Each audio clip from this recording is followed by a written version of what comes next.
예, 이번 시간에는 법원에 관한 이야기, 그 중에서도 관습법, 특히 관습법의 효력에 관한 이야기, 그에 관한 판례를 잠깐 이야기를 해보도록 하겠습니다. 그리고 제목에는 관습과 사실인 관습의 차이 및 관습법의 재정법에 대한 효력. 그래서 대법원 1983 6월 14일 선고 80-3231 판결 이렇게 이야기가 되어 있습니다.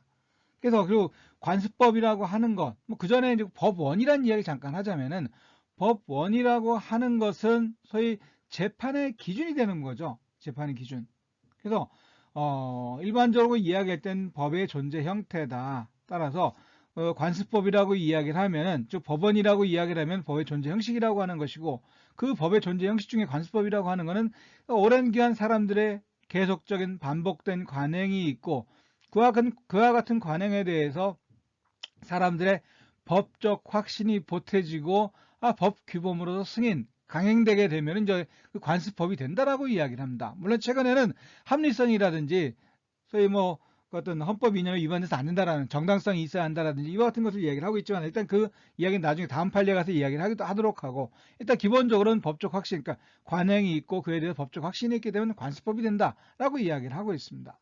그런데요, 이 관습법과 관련해 갖고 문제가 되는 것이 관습법도 법이다라고 했을 때 문제가 되는 것이 성문 법률이 있을 때 문제가 됩니다. 이 관계가 어떻게 될 것이냐.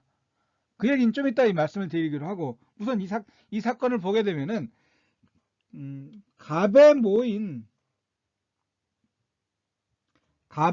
병이 사망했는데 갑은 타인 소유 을 임야에다가 어떻게 허락 없이 그 임야 소유자인 을의 허락 없이 병의 분묘를 설치했습니다. 갑이. 그런데 갑의 부인 정이 아직도 살아있다라고 하는 거죠. 그래서 호적상 또 정이 또 호주로 되어 있습니다. 호주로. 자, 이런 경우에 을은 이 허락 없이 분묘를 설치했으니까 이 분묘에 철거를 청구해야 되는데 누구한테 해야 할 것이냐라고 하는 거. 누구한테? 여기서는 토지 부분의 인도를 누구한테? 갑에게 청구했다라고 하는 겁니다. 갑에게 청구했다. 그럼 이제 여기서 이제 생각되는 것이 갑에게 청구한 이유는 뭐냐? 또 이와 관련된 관습법은 뭐냐라고 하는 것인데 가정의뢰 준칙에 따르면 그 장자가 소위 그 분묘에 대해서 관리하는 즉 분묘의 소유자가 되는 것이고 상주가 되는 것이고 제사를 모신다라고 하는 겁니다. 따라서 분묘도 갑의 것이다 라고 이렇게 할 수가 있는데 관습에 의하면 배우자가 살아있는 경우 어떻게 해야죠? 배우자인 정이 이 분묘를 관리하고 소유하는 소유자가 된다라고 하는 겁니다. 그러니까 가정의뢰 준칙에 따르면은 누구에게? 을은 갑에게, 분묘의 설치자인 아들인 갑에게 그 분묘의 철거를 청구할 수 있는 것이고 또 관습에 따르면은 그 병의 배우자인 호주이자 배우자인 소위 정에게 이 분묘의 철거를 청구해야 한다라고 하는 겁니다. 누구한테 해야 할 것이냐? 제가 구체적으로 보자면 결국 이런 이야기입니다. 구체적으로 보자면 가정의뢰 준칙에 따르면 지금 이제 건전 가정의뢰 준칙으로 되어 있지만은 과거에는 구 가정의뢰 준칙에는 사망자의 배우자와 직계조손 상제가 된다. 우리 2항에 가서는 주상은 장자가 되고 장자가 없는 경우 장손이 된다. 그럼 무슨 얘기예요? 여기 가정의뢰 준칙에 따르면 배우자는 뭐가 없다는 거죠? 그 묘에 대해서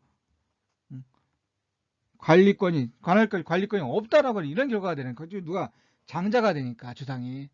그런데 이런 관습에 따른 관습법인지 관습인지는 모르겠지만은 이 전의 관습은 분묘의 소유권은 관습상 제사 상속인에게 속하는 권리이고 호주 상속인이 이를 승계한다고 되어 있다. 이게 관습이라고 하는 거예요. 관습. 그럼 이게 아직 관습인지 관습법인지는 명확하지 않다라고 했을 때 그러면 가정의뢰 준칙에서는 주상은 장자가 되고 장자가 없는 경우 장손이 된다. 누가 이 묘의 관리권을 관할 건 누가 되느냐라고 하는 건 장자가 되는 것이고 관습인지 관습법에 따른다면 제사 상속인인 호주 상속인이 어떻게 분묘의 소유자가 된다라고 하는 겁니다. 결국 그 분묘가 설치된 임야의 소유자인 을은 누구를 상대로? 장자를 상대로 그 분묘의 철거를 청구할 것이냐? 아니면 그 제사 상속인을 상대로 분묘의 철거해야 될 청구해야 될 것이냐라고 하는 겁니다. 이 사건에서는 누구에게? 장자에게, 아들인 갑에게 물론 분명히 설치자지만은 아들인 갑에게 분명히 철거를 청구했다라고 하는 거죠. 과연 이게 상대방이 옳으냐라고 하는 것이 문제가 된 겁니다. 상대방이 제대로 된 청구냐. 이것이 문제가 된 사건이다라고 했을 때, 그러면 이제 우리가 이 사건에서 주된 쟁점이 된 건 두 가지입니다. 두 가지. 하나는 과연 이와 같은 관습법이 되기 위해서는 또 관습법과 사실인 관습은 구별할 수 있느냐, 구별해야 할 것이냐라고 하는 것이 하나의 간단한 전제고 또 쟁점이고, 또 하나는 그러면 관습법이다라고 했을 때 그 재정법, 실정법하고 관습법 사이에는 어떠한 관계, 누가 더 효력이 있느냐라고 하는 겁니다. 그럼 이런 거 관련해서 얘기를 하자면 이거죠. 민법 제1조를 보게 되면은 민사에 관해 법률의 규정이 없으면 관습법에 의하고, 관습법이 없으면 조례에 의한다. 결국 민법 제1조에 따르게 되면은 민사 사건에 관해서 법률이 없으면 2차적으로 관습법에 의해서 규율을 하고, 관습법도 없으면 3차적으로 조리에 의해서 규율한다라고 하는 겁니다. 그 다음에 106조에 가서는 사실인 관습, 법령 중에 선량한 풍속 기타 사회질서에 관계없는 규정과 다른 관습이 있는 경우에 당사자의 의사가 명확하지 아니한 때는 그 관습이 된다. 법령 중에 선량한 풍속 기타 사회질서에 관계없는 규정, 이걸 뭐라고 이야기를 하죠? 이건 임의규정이라고 이야기를 하는 겁니다. 임의규정. 그래서 임의규정과 다른 관습이 있는 경우에 당사자의 의사가 명확하지 아니한 때는 그 관습에 의한다. 그러니까 임의규정이 있고 임의규정과 다른 관습이 있을 때 그 당사자의 의사가 명확하다라고 하게 되면 어떻게 겠습니까? 그 의사에 따라서 먼저 결정이 된다라고 하는 겁니다. 그러면 이 임의규정과 다른 관습이 있는 때 당사자의 의사가 명확하지 않는다라고 하는 그 전에는 뭐가 있겠어요? 강행규정이 있겠죠. 강행규정. 그래서 이 강행규정이 있는 경우에는 관습은 어떻게 해요? 사실인 관습은 강행규정이 우선한다. 위반할 수 없다라고 하는 겁니다. 없다. 그런데 강행규정이 아니라 임의규정이 있고, 임의규정이 있지만 임의규정과 다른 관습이 있는 경우에 이때는 어떻게 할 것이냐? 이때는 당사자의 의사가 명확하다. 법률에 의할 것이다. 아니면 관습법에 의할 것이다. 다른 관습에 의할 것이다. 이것이 명확하다라면 그 명확한 의사에 의해서 결정이 된다라고 하는 겁니다. 명확한 의사에 따라서. 그래서 의사에 따르는 것이 그다음 결국 어떻게 1번이고 2번이 되겠죠. 1번은 강행규정, 2번은 임의규정과 다른 관습인데 이거는 당사자의 의사에 의해서 결정이 된다라고 하는 겁니다. 근데 그 의사가 명확하지 않으면 그 다음에 어떻게 되겠어요? 그 의사가 명확하지 않으면은 그때는 그 관습에 의한다 이렇게 되어 있습니다. 관습에. 그때는 명확한 의사가 없을 때에는 관습에 의한다 이렇게 되어 있다라고 하는 거죠. 관습에 의한다. 그러니까 이 결국 앞에서 이야기된 호주인 배우자가 분명히 소유자가 된다라는 관습이 있을 때 그것이 관습이냐 아니면 관습법이냐에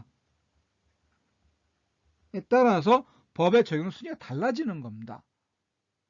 그럼 우선 이와 관련해 갖고 우리가 이야기되는 것이 관습, 또 관습법이라고 하는 거, 즉 아까 말씀드렸던 오래된 관행이 있고 관행의 법적 확신이 생겼을 때 관습법이 된다라고 말씀을 드렸는데, 그와 같은 관습법하고 과연 106조에서 이야기하는 이 사실인 관습이라고 하는 건 과연 구별할 수 있느냐라고 하는 겁니다. 구별할 수 있느냐.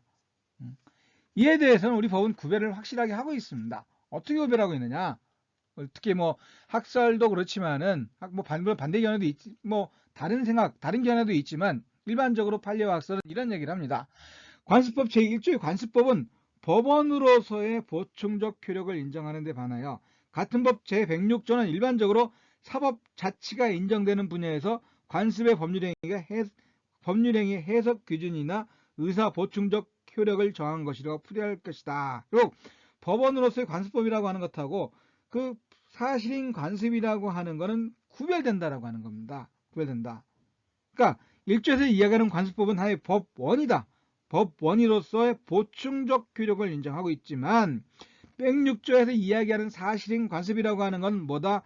법률 행위의 해석 기준 또는 의사 보충적 기준에 불과하다라고 하는 겁니다. 그러니까 법률 행위라고 하는 것이 결국 일정 법률 효과를 의혹을 하고 그 계약이나 법률 행위를 했지만은 그와 같은 법률 행위를 하는 사람이 완전한 소위 뭐 법률가가 아니기 때문에 일정한 요건을, 즉 법이 정한 그 계약의 효력 요건이라든지 이런 것을 갖추지 못할 경우가 있다라고 하는 거예요. 그러면 그런 경우에 그 중요한 것은, 예를 들어 매매 계약에서 목적물이나 가격은 다 정했는데 어디서 이행해야 할 것인지 정하지 않았습니다. 그럼 목적물을 그 파는 사람이 갖다 줘야 되느냐, 아니면 사는 사람이 가지러 가야 되느냐, 즉 매수인이 가지러 가야 되느냐, 아니면 제3의 장소가 될 것이냐, 이것이 문제가 될 수 있다고 하는 거예요. 그런데 그런 사람들이, 당사자들이 일단 계약을 체결을 하면서 그런 내용들을 빠뜨릴 수 있다고 하는 거죠. 그러면 그런 주된 내용이 아니라 부수적인 내용에 대해서 빠뜨렸다라고 해서 그 계약 전체를 또는 무효다라고 하는 것보다는 일단 계약의 효력을 인정하되 그 빠진 내용을 보충할 필요가 있다라고 하는 겁니다. 그래서 이 민법에서는 그러한 빠뜨린 내용에 관해서 여러 가지 규정을 두고 있습니다. 채무의 이행은 채무자가 채권자한테서 가서 한다. 지참채무 원칙입니다. 지참채무. 채무자가 채권자의 주소지에 가서 이행해야 한다라고 하는 겁니다. 그러면 아까 매매 계약을 체결하면서 목적물을 어떻게 해요? 어디서 인도할지 정하지 않았다면 채무자가 채권자 주소지에 가서 이행을 해야 한다고 했으니까 매도인이 매수인의 주소지에 가서 이행을 해야 한다라고 하는 겁니다. 목적물을 건네줘야 한다. 그런 얘기 되는 거예요. 이처럼 보충 규정이 있어요. 그런데 그런 보충 규정도 없으면 어떻게 할 것이냐. 그런 경우에도 어떻게 당사자가 의혹했을 그 의사를 법률행위를 통해서 해석을 해야 되고, 아니면 보충을 해줘야 한다라고 하는 겁니다. 이런 역할을 하는 것 지금 그런 뭐다. 그래서 그 중에 하나가 사실인 관습이다라고 하는 거. 106조에서 정하고 있는 사실인 관습이다라고 하는 겁니다. 그러니까 사실인 관습은 법률행위의 해석을 하는 데 있어서 하나의 어떤 기준이 되거나 아니면 보충적 기준이 되는 효력을 갖는 이런 의미가 있다라고 하는 겁니다. 하지만 1조에서 이야기되는 관습법은 법원으로서 법원이 재판부가 재판할 때 반드시 고려해야 할 사항이라고 하는 거죠. 그래서 이 1조에서 이야기되는 관습법이라고 하는 것하고 106조에서 이야기하는 사실인 관습은 구별할 것이냐 말 것이냐, 구별한다. 판례가 확실히 구별하고 있습니다. 그래서 106조가 적용되는 것은 그처럼 법률행위 해석 기준이나 의사보충적 효력을 갖는 것으로서 어떻게 해요? 사법 자치가 인정되는 분야, 즉 그 분야의 재정법이 임의 규정일 경우에 위와 같은 법률행위의 해석 기준 또는 의사를 보충하는 기준이 되는 것이고, 또 재판의 자료를 할 수 있을 것이나, 그 이외의 재정법 분야 강행규정일 때에는 그 강행규정 자체에 결함이 있거나 강행규정 스스로가 관습에 따르도록 위임하는 경우가 아닌 한 어떻게 관습에 법적인 효력을 부여할 수 없다. 결국은 1조에서 이야기하는 법원으로서 관습법이라고 하는 것하고 106조에서 이야기하는 사실인 관습은 구별을 한다. 그래서 관습법은 법원으로서 재판의 기준이 되고, 그 106조에서 이야기하는 사실인 관습이라고 하는 결국 뭐다? 법원은 아니고 뭡니까? 임의 규정에서 당사자의 법률행위 해석 기준이 되거나 의사를 보충하는 기능을 가질 뿐이고, 만약에 이와 다른 강행 규정이 있다면 그 강행 규정이 우선한다라고 하는 겁니다. 그래서 구별을 하자라고 하는 겁니다. 구별하자. 자, 그러면은 그 다음 이야기되는 거는 결국 이런 얘기입니다. 관습법하고 그다음에 그럼 재정법하고 실정법하고 어떤 관계에 있냐라고 하는 겁니다. 근데 이건 아까 1조에서 잠깐 이야기를 했었죠. 1조에서 민사에 관하여 법률이 없으면 관습법에도 없으면 조리에 의한다라고 되어 있습니다. 그러니까 결국 재정법이 없으면 관습법에 의한다. 즉 이 재정법에 대한 관습법의 지위는 어떻게 2차적이다라고 규정을 하고 있는, 2차적으로 규정을 하고 있는 겁니다. 법이 없어야, 실정법이 없어야 관습법이 적용될 수 있다라고 이야기를 하고 있는 겁니다. 이에 비해서 이런 거 생각할 수가 있죠. 재정법이 있고, 만약에 재정법이 있고 그와 다른 관습법이 생겼다. 다른 내용의 관습법이 생겼다. 또 반대일 수 있죠. 관습법이 존재하고 있었지만 이와 다른 내용의 재정법이 제정될 수도 있다라고 하는 겁니다. 재정법이 제정될 수 있다. 이때 어떻게 할 거냐? 이 관계를 어떻게 이해할 것이냐? 서로 두 가지 내용이 같다라면 문제가 없겠지만, 같다라면은 그걸 굳이 규정할 필요도 없을 거예요. 또 다른 관습이 생길 리도 없을 겁니다. 결국 내용이 모순됐기 때문에 관습법과 재정법과 관습법이 서로 모순되니까 문제가 되는 겁니다. 모순되니까. 이 경우 어떤 법을 적용할 것이냐라고 하는 겁니다. 근데 우리가 우선 생각할 수 있는 것이 뭐냐면은 1조, 아까 좀 전에 얘기했던 1조의 이야기입니다. 1조. 아까 민법 제1조는 뭐라고 얘기했느냐? 다시 한번 정리를 하자면 민사에 관하여 법률이 없으면 관습법에 의하고 이렇게 되어 있습니다. 그러니까 민사에 관하여 법률이 없는 경우에만 관습법이 적용된다. 2차적 지위를 부여하고 있다라고요. 2차적 지위를 부여하고 있다. 그런데 이와 달리 이런 걸 생각할 수가 있어요. 관습법이 있는데 그와 내용이 다른 재정법이 생겼다. 재정법이 있는데 그것을 규율하는 다른 내용의 관습법이 생겼다라고 하는 건 무슨 얘기냐? 기존의 법이 관습법이 됐든 재정법이 됐든 모순이 생겼으니까 새로운 내용의 법이 생겼다라고 하는 겁니다. 그건 무슨 법이에요? 신법. 새로운 법이라고 하는 겁니다. 그러면 요 법을 갖다가 요 두 가지의 법을 갖다가 과거의 법, 구법이라고 또는 후법이라고 전법이죠. 전법이라고 이야기했을 때 요 뒤의 법은 어떻게 되겠습니까? 신법 또는 후법이 될 겁니다. 자, 이런 경우에 이 효력을 어떻게 인정할 것이냐? 법률과 다른 관습이 생기거나 관습법과 다른 법률이 생긴 경우 어떻게 할 것이냐? 우선 민법에 따른다라면은 이때는 재정법이 있고 관습법이 생긴다 하더라도 또는 관습법이 있고 재정법이 있다라면 재정법이 적용된다라고 하는 겁니다. 하지만 신법, 그러니까 법이 있는데 동일한 내용이 하나에 모순이 되는 다른 법이 새로 만들어졌다라고 하게 되면 그건 신법. 그건 뭐 사회 현상이 바뀌었기 때문에 새로이 규율하려고 만들어진 것 아니냐. 그렇다면 그 새로운 현상을 규율하게 만들어진 법이니까 당연히 신법을 적용해야 한다. 이건 뭐죠? 신법 우선의 원칙이라고 하는 겁니다. 신법 우선의 원칙 또는 후법 우선의 원칙이라고 이야기를 하죠. 그럼 신법 우선의 원칙이 따른다면 결국 어떻게 해요? 관습법과 다른 재정법이 생기면 어떻게 된다? 그 재정법이 우선한다.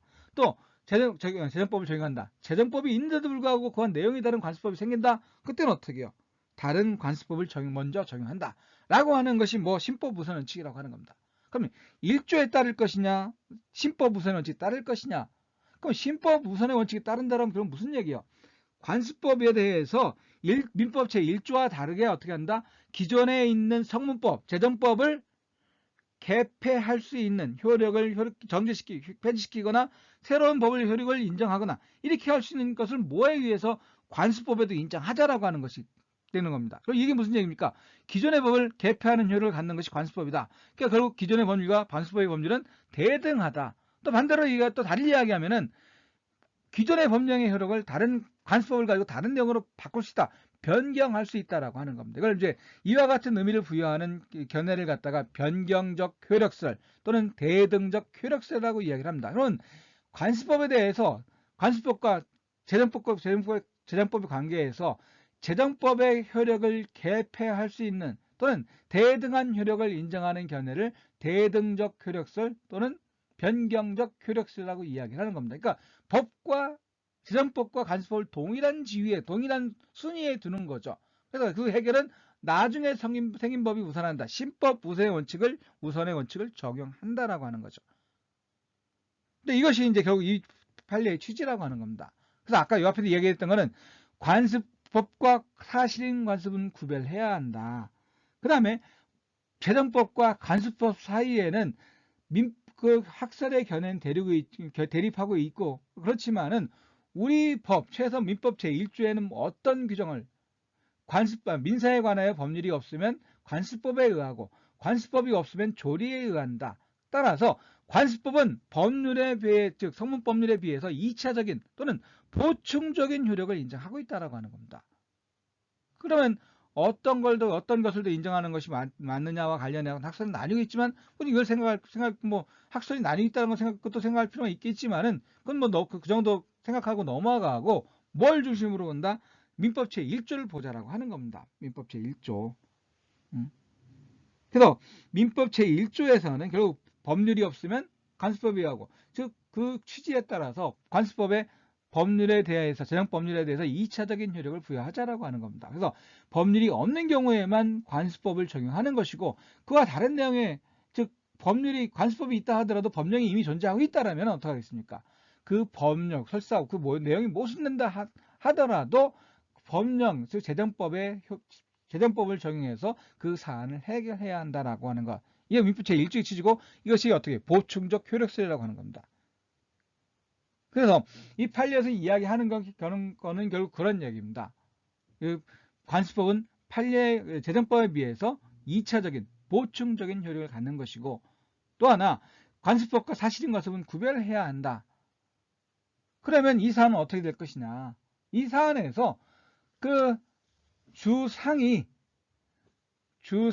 남자가 될 그 배우자인 호주인 정이 될 것이냐, 병의 배우자인 호주 정이 분명히 소유자인 관습이라고 하는 것이, 즉 병의 배우자인 호주 정이 그 분명히 소유자가 된다라고 하는 관습이 있는데, 이것이 단순히 관습이냐, 관습법까지 사람들이 법적 확신이 있어도 법적 확신까지 얻어서 관습법이 되었느냐, 이걸 먼저 판단해야 한다라고 법은 판시를 하고 있습니다. 대부분은요. 그러니까 그 외에 몇 가지 얘기가 있지만은 크게 쟁점을 두 가지로 보자라고 하는 겁니다. 관습법과 산실인 관습은 구별해야 한다. 관습법은 법원으로서 재판의 기준이 되는 것이고, 그 민법 제1조에 따른다면 민사에 관해 법률이 없는 경우에만 보충적 2차적으로 관습법이 적용되는 것이고, 재정법 법률이 있다라면 관습법은 이제 적용되지 않는다라고 하는 겁니다. 그 다음에 관습법과 재정법 관습법과 재정법 사이에는 뭐가 결국은 1조에 따라서 해결하자라고 하는 것이고, 그래서 관습법은 재정법에 비해서 보충적 효력을 갖는다라고 하는 겁니다. 보충적 효력을 갖는다. 따라서 이 사안에서 이 관습이라고 하는 것이 관습법이냐 단지 사실인 관습에 불과하느냐라고 먼저 판단을 해야 한다라고 하는 것이 이 법원의 대법원의 입장이었습니다. 그래서 지금은 그 가정의뢰 준칙이 개정이 돼서 아까 보신 것처럼 가정의뢰 준칙이 개정이 돼서 이제 지금 이 사안과 같은 문제는 발생할 리는 없습니다. 왜? 건전 가정의뢰 준칙이 현재는 제15조에서 제2항 주상은 배우자나 장자가 된다 이렇게 돼 있음으로써 이 사안과 같은 문제는 다시 발생하지는 않는다라고 하는 겁니다. 하지만 이 사안에 있어서 의미는 결국 그 얘기입니다. 두 가지 생각하시면 될 것 같아요. 관습법과 사실행 관습은 구별하고 있는 것이 우리 법원의 입장이다. 그리고 관습법과 재정법이 있는 경우에 이 재정법에 비해서 관습법은 보충적 2차적으로 어떻게 적용된다. 그게 이 사안에 있어의 의미다라고 하는 겁니다. 뭐 그런 정도, 이 사건은 그런 정도 이해하시면 될 것 같고요. 계속해서 그 다음 판례는 소위 관습법의 요건에 관한 이야기를 좀 더 최근 나온 판례 중심으로 해서 요건을 좀 더 이야기를 해보도록 하겠습니다. 이상 마치겠습니다.